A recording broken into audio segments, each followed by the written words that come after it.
What if the secret to conquering the world wasn't, having the most gold, but actually having the most debt? Welcome to this deep dive. Yeah, it's a completely counterintuitive idea, isn't it? It really is. Because usually when we envision a global empire, we have this very specific expectation of dominance. Think of ancient Rome or, the British Empire at its peak. Right. You conquer the territory, you extract the resources, you hoard the wealth. Exactly. And you become the ultimate creditor. You own the debt. You hold the power. Yeah. It's clean. And it's basically how history has operated for millennia. It's a very straightforward historical equation. The empire holds the bank vault, and everyone else owes them tribute. Yeah. We just inherently view creditors as the ones holding all the cards, setting the rules of the game for the debtors.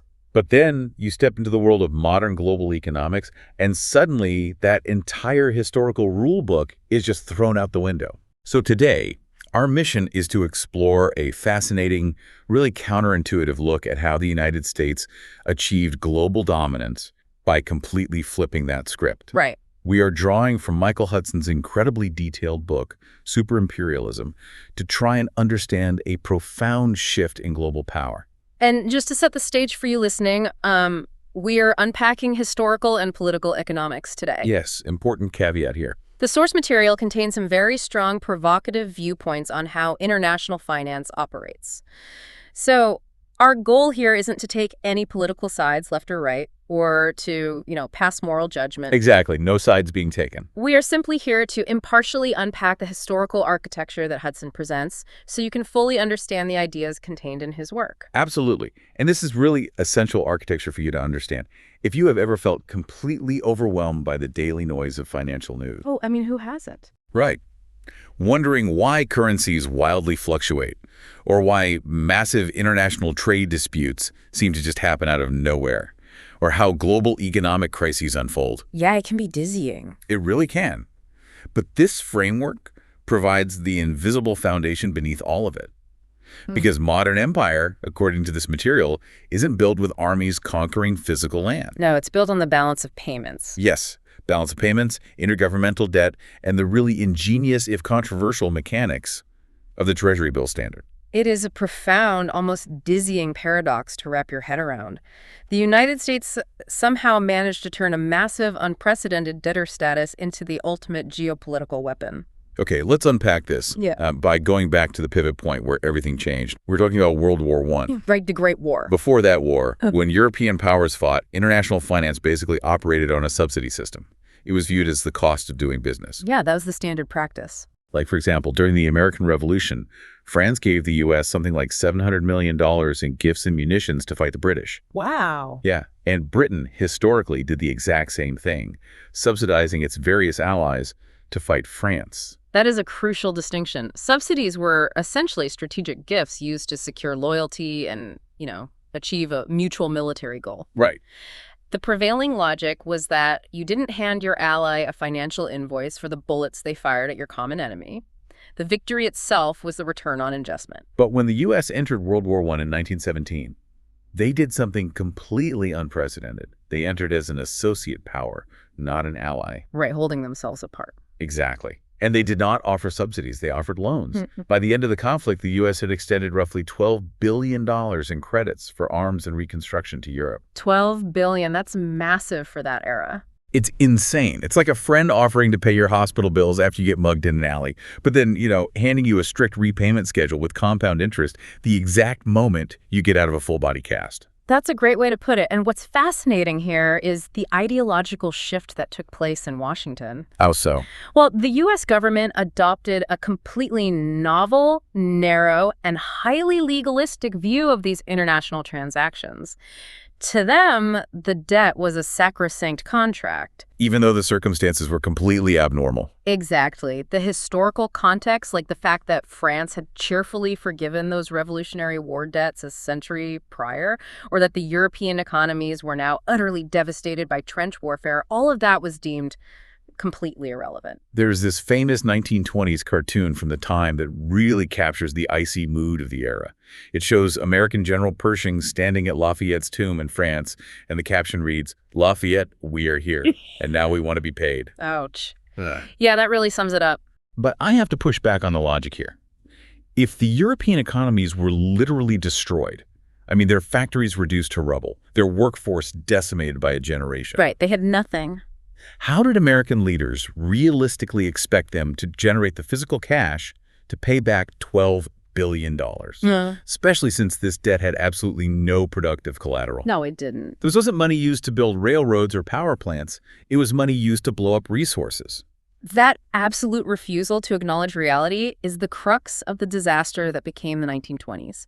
The U.S. government demanded strict repayment in dollars or gold. But Europe didn't have any. Exactly. Their gold reserves were depleted, and their capacity to earn new dollars had been obliterated along with their industrial base. So because the U.S. fundamentally changed the rules and demanded cold, hard cash, Europe had to scramble to find it somehow. And it gets incredibly messy. It really does. This leads directly to the chaotic financial merry-go-round of the 1920s. The Allies, primarily Britain and France, begged the U.S. to tie their war debts to the reparations they were extracting from defeated Germany. Basically saying, if Germany doesn't pay us, we can't pay you. Right. But the U.S. flat out refused to link the two. So the Allies were forced to relentlessly squeeze Germany for every last cent just to satisfy the Americans. Which is what earned the United States the bitter nickname Uncle Shylock across Europe. Uncle Shylock, yeah. And to make a fragile situation infinitely worse, the U.S. then implemented domestic policies that actively blocked Europe from paying. Oh, the tariffs. Yes. Think about the basic mechanics of international trade here. If you demand a foreign nation pay you in your own currency, in dollars, you have to allow them to earn those dollars. Which means selling things. Right. The only viable way Europe could do that was by manufacturing goods and exporting them to the United States. But the U.S. didn't want European goods competing with domestic products. No, they certainly did not. So they passed massive domestic tariffs, like the 4D tariff of 1922, and instituted this, frankly, bizarre American selling price rule. Yeah, that rule was wild. It meant tariffs weren't based on what the imported European good actually cost to make, but on what an equivalent American good cost to buy. It made it legally impossible for Europe to undersell American producers. Which is just mathematically devastating for Europe. It makes zero sense to me. For anyone listening who follows modern trade wars or tariffs today, this 1920s playbook is going to sound eerily familiar. Oh, absolutely. But if the U.S. wanted its money back so desperately, why enact tariffs that blocked the very trade that would allow Europe to pay them? It was a massive, glaring double standard. The U.S. basically wanted to have its cake and eat it too. They prioritized the absolute protection of their domestic industries while simultaneously demanding international financial tribute. A total contradiction. Completely. By blocking trade, they effectively forced Europe to severely slash their own domestic consumption just to service these debts. In many ways, the U.S. was treating its former allies worse than defeated enemies were treated in previous centuries. Which led to this absurd, incredibly fragile, circular flow of money to keep the whole illusion alive. Yeah. I was blown away by this detail in the source material. Loop, right. Yeah, the loop. Between 1924 and 1931, the entire global financial system was propped up by a bizarre cycle. Private U.S. investors, like average citizens and banks, loaned $1.2 billion to German municipalities. And what did Germany do with those private American loans? They immediately handed those dollars over to the Allies as war reparations. Right. And the Allies, in turn, took those exact same dollars and handed them right back to the U.S. Treasury to pay their war debts. It is literally a pyramid scheme. And the economist John Maynard Keynes was practically screaming from the rooftops about this, right? He was. Keynes warned everyone that this wasn't real economic recovery. He pointed out that there was no real sinking fund in this entire arrangement. A sinking fund. Meaning what exactly in this context? So think of a sinking fund as a dedicated pot of money generated by an actual productive investment. Okay. For example, if you take out a loan to build a factory, that factory produces goods, and the profit from selling those goods goes into a sinking fund to pay off the loan. Got it. It generates its own repayment. Exactly. In the 1920s, Germany wasn't building factories with those American loans. They were just passing the cash to Britain and France, who passed it back to the U.S. government. Just a shell game. Yes. No actual wealth was being generated to retire the debt. It was a complete illusion, entirely dependent on private American citizens continuing to pour fresh loan money into Germany. And since this entire fragile loop depended entirely on private American money flowing to Europe, the moment that stopped, the whole house of cards came down. The 1929 stock market crash. Exactly. It completely shattered the illusion. Private loans to Germany dried up overnight because Americans were suddenly broke. Yeah. And without those loans, Germany couldn't pay reparations to the Allies, and without reparations, the Allies couldn't pay the U.S. The music just stopped. President Hoover attempted to stop the bleeding with a moratorium in 1931, which was a temporary pause on all intergovernmental debts, but it was too little, too late. The damage was done. The global economy was already in freefall. By the time of the 1932 Lausanne Conference, the European allies finally agreed amongst themselves to wipe out 98% of German reparations, recognizing the situation was hopeless. Wow, 98%. But they did so only on the condition that the U.S. would finally forgive their war debts. And the U.S. said absolutely not. Which brings us to Franklin Delano Roosevelt. Yes, FDR. FDR comes into power, and he essentially torpedoes the 1933 London Economic Conference, where the entire world was hoping to finally resolve this suffocating debt crisis. Right. He just pulls the plug on it. There is this incredibly telling and kind of darkly amusing historical misunderstanding that happens here. The British were desperate to avoid a hard default, and they basically begged the U.S. to let them make a small token payment of $5 million just to keep diplomatic relations open. Yeah, this is a crazy story. It really is. Because to the British, the word token meant a gentlemanly, polite acknowledgement that the debt still existed. But to FDR's team... To the Americans, the word token sounded like a subway token. Yes. Like a cheap, worthless little coin. They actually felt insulted by the terminology. They haggled the British up to a $10 million payment as if that made a difference on a multi-billion-dollar debt before the entire international financial system collapsed anyway. So what does this all mean? It feels like the U.S. was the only player at the table who refused to recognize the monopoly game was over. That's exactly what it was. They essentially flipped the board because they wanted to focus entirely on their own domestic New Deal. Yeah. But I have to ask you, was FDR just being stubborn and provincial, or was this a calculated geopolitical move? If we connect this to the bigger picture, it was a fundamental structural shift in global power. FDR openly and unapologetically prioritized U.S. domestic recovery over global stability. Just putting America first. Precisely. The underlying message was that the world's problems were the world's problems, but American recovery came first. By refusing to forgive those debts and cooperate internationally, the U.S. actively pushed Europe into deep protectionism. Which caused chaos. Oh, absolute chaos. It sparked vicious currency wars, where nations competitively devalued their money to boost exports, and ultimately, this economic desperation set the stage for the outbreak of World War II. It's so dark when you think about it that way. It was a go-it-alone strategy that asserted American dominance by refusing to play by any internationalist rules. So the U.S. establishes this America First financial dominance in the 1930s, but it takes another 30 years and a massive, incredibly expensive war in Vietnam to push this power to its absolute reality-breaking limit. Fast forward to the 1960s. Exactly. Fast forward to the 60s. The U.S. is now running massive balance of payments deficits. And just to clarify that term for a second, a balance of payments deficit means that significantly more money is flowing out of the United States than is coming in. Right. In this era, that outflow wasn't primarily from average Americans buying imported goods. It was largely driven by the government hemorrhaging money overseas to fund the Cold War military apparatus, and specifically the Vietnam War. Right. They're just spending billions abroad. And under the Bretton Woods financial system that was established after World War II, the U.S. dollar was still tied to physical gold. Which is key here. So foreign central banks in countries like France and Germany, who were accumulating all these surplus dollars from American military spending, started cashing those dollars in for actual physical American gold. They basically called America's bluff. And it worked until it didn't. By 1968, these foreign central banks had drained U.S. gold reserves down to the $10 billion floor. They were just bleeding gold. The U.S. literally couldn't afford to keep bleeding gold. So in 1971, you get the famous Nixon shock. The U.S. officially embargoed gold. They completely severed the dollar from any physical asset. Just cut the cord. The gold standard was dead, and what Hudson calls the Treasury bill standard was born. This is arguably the most important pivot point of modern economic history.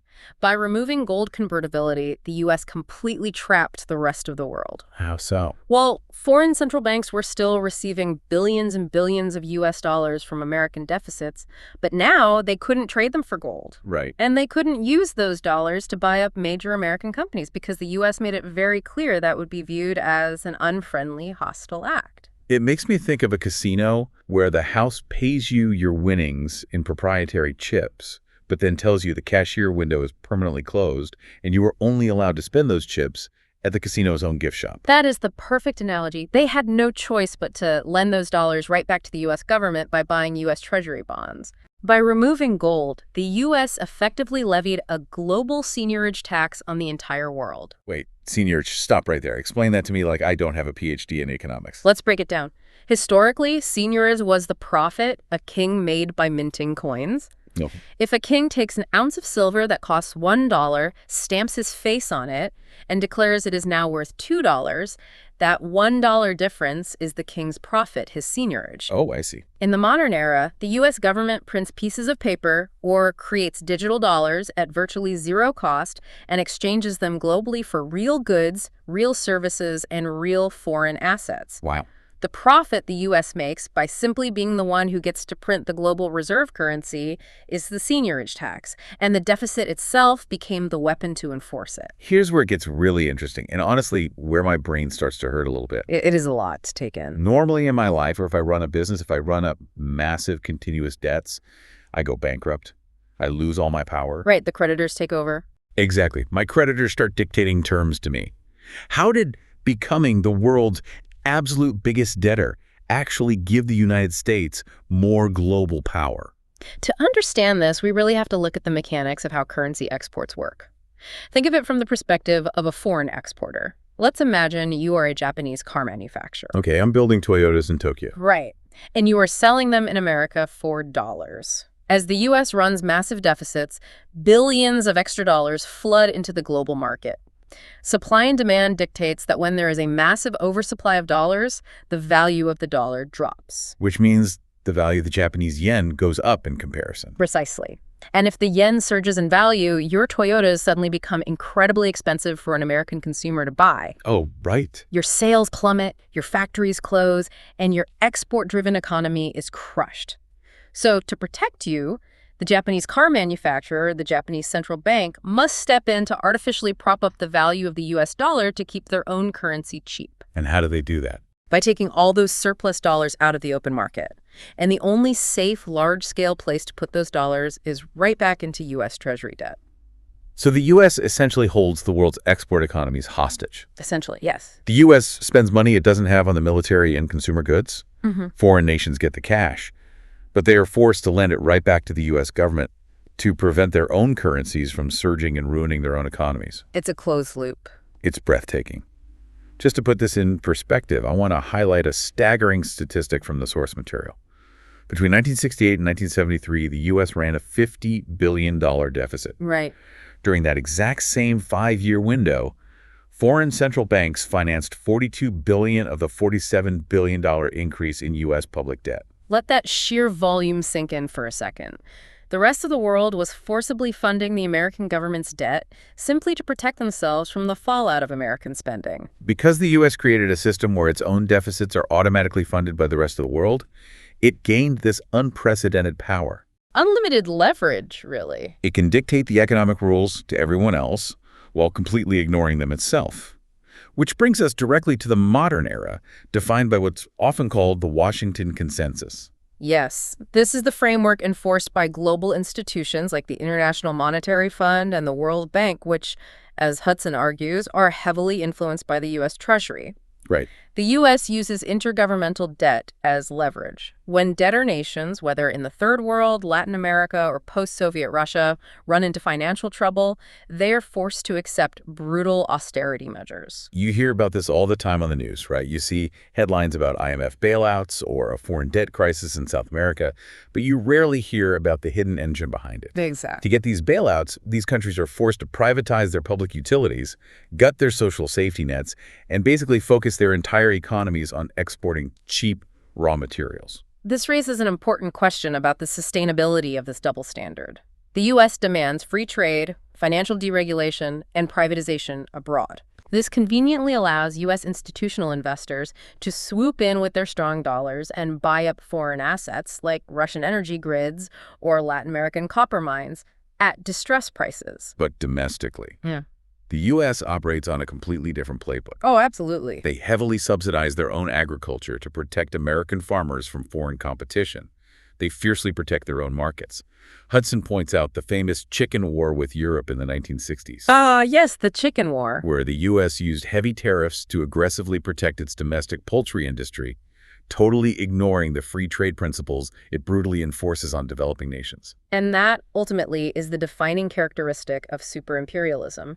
This isn't the old 19th century model of corporate imperialism driven purely by private companies seeking profit. It's much bigger than that. It is state-driven. It is coordinated by the U.S. government and the Treasury, utilizing the international monetary system itself to extract resources and financing from the rest of the globe. The entire global economy is structured so that the central rulemaker is entirely exempt from its own rules. It really reframes how you look at the nightly news. Okay, let's quickly recap this incredible historical journey we've been on. Let's do it. We started with a $12 billion weapons tab in World War I, where the U.S. fundamentally changed the rules of alliance by demanding strict legalistic repayment. Which blew up the global economy. Right. That rigidity helped collapse the global economy into the 1930s depression. But instead of taking a hit and cooperating, the U.S. doubled down, prioritizing itself. Yep, the go-it-alone strategy. And by the time we hit the 1970s, they had instituted the genius and ruthlessly effective Treasury bill standard, a system that traps the world's central banks into endlessly financing American deficits just to protect their own export economies. It is a masterful, if deeply controversial, architectural feat. The shift from physical gold to a debt standard based entirely on U.S. Treasury IOUs fundamentally reorganized global power dynamics in a way that had never been seen in human history. Which leaves us with a final provocative thought to mull over, building on Hudson's history, but looking forward into our own future. Where does it all go from here? Exactly. If this entire architecture of super-imperialism relies absolutely on one thing, foreign central banks having nowhere else to safely park their money except U.S. Treasury bonds, what happens to this American dominance if that dynamic changes? That is the big question. If regional powers finally decide to coordinate and successfully create a massive, stable, alternative international store of value, if the rest of the world suddenly has a choice and they stop buying the debt, who finally pays the bill? That is the trillion-dollar question that will undoubtedly define the next century of global economics. It really is. Thank you for joining us on this deep dive. We hope this has given you a new lens to view the world and that you keep questioning the invisible forces that shape our reality. Always question the invisible structures. Remember, when you look at the global economy, sometimes the most important structures aren't the ones you can easily see, but the complex, hidden mechanics operating just beneath the surface. Until next time.